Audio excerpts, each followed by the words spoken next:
Good day everyone, I am Miss Joanne Balisic and I will be your speaker for today. I will be discussing all about the different literary genres, but I will just discuss in this video the 5 literary genres such as poetry, novel, drama, essay, and lastly the short story. So first, let us discuss all about poetry. Poetry is a literature that evokes a concentrated imaginative awareness of experience or a specific emotional response through language chosen and arranged from its meaning, sound, and rhythm. And we already encounter different examples of poetry. We already read a lot of articles of poem. So those are examples of poetry. Now let us proceed to novel. Novel is a truncation of the Italian word novella from the plural of Latin novellis, a late variant of novus, which means new. So that what is now in the most languages is diminutive, denotes historically the parent form. Um, we already encounter a lot of examples of novel. We already read a lot of novel. We already loved a lot of novel that we already read. We love the setup, we love the characters, we love all in all. So that is the essence, and that is the essence of novel because that is the essence of the literary genres that are present because we can learn something from them, we can learn and we can apply those things to our lives. So next, let us proceed to drama, the third one. Drama is the specific mode of fiction represented in performance, such as a play, opera, mime, ballet, and etc., performed in a theater or on radio or television, considered as a genre of poetry in general. The dramatic mode has been constructed with the epic and the lyrical modes ever since Aristotle's Poetics, and that is the earliest work of dramatic theory. So maybe kamo nakita na tingin mo drama, no? Kaya ako nakita na po ng drama in television. Sometimes I heard in radio, but I never tried to watch a drama in a theater or in a theater. Yeah, but I want to experience those. Next, let us proceed to the fourth one, the essay. Essay is generally a piece of writing that gives the author's own argument, but the definition is vague, overlapping with those of paper, an article, a pamphlet, a short story. Essays have traditionally been subclassified as formal and informal. Essays, oh, Formal essays are characterized by serious purpose, dignity, logical organization, and length, whereas the informal essay is characterized by the person element, which contains self-revelation, revelation, individual taste and experiences, confidential manner, humor, graceful style, rambling structure, unconventionally or novelty of theme, and etc. So maybe nakasugat na putang gipahimo tag-essay sa atong teachers una way back high school, elementary baron.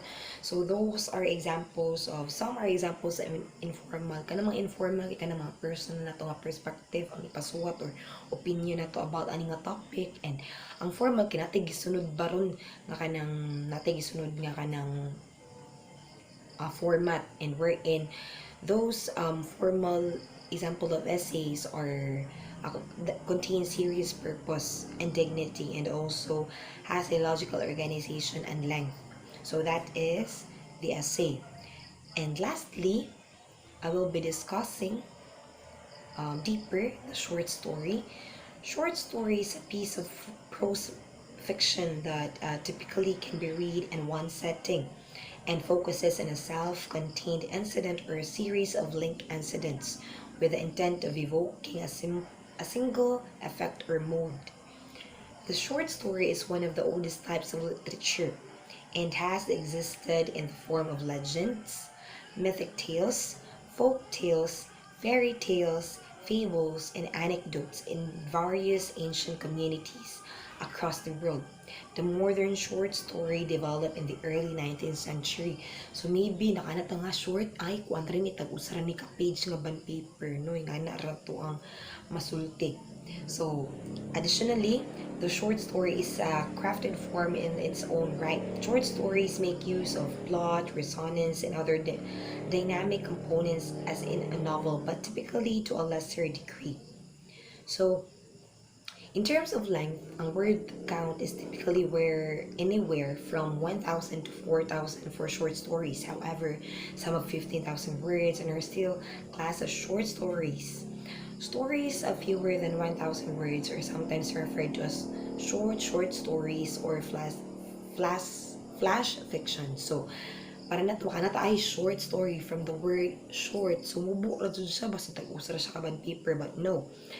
Nasa siya word length. So, possibly 1,000 to 4,000 words. Tawag po na siya short story. Nasa mo exceed ana. So, na mga 15,000 words are still considered short stories. So, short stories have no set length.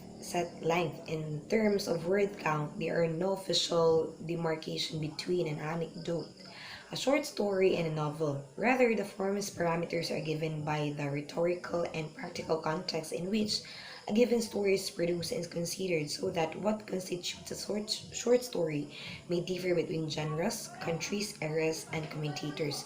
So, those literary genres that I mentioned to you is very important to our lives. Why?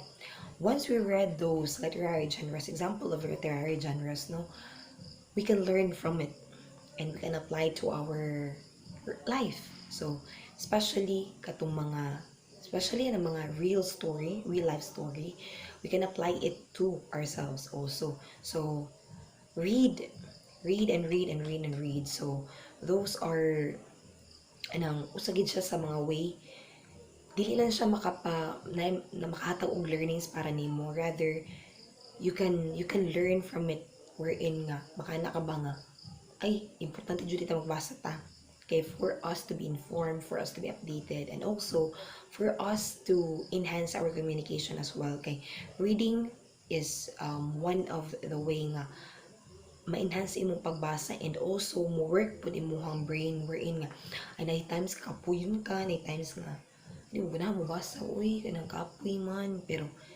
it always depends on you. But I encourage you to read, read, read, and read, because motto, as I mentioned earlier, you will learn from it and you will just apply it in yourselves. So that, I think that's all for today. And once again, I am Joan Talisik, and good day.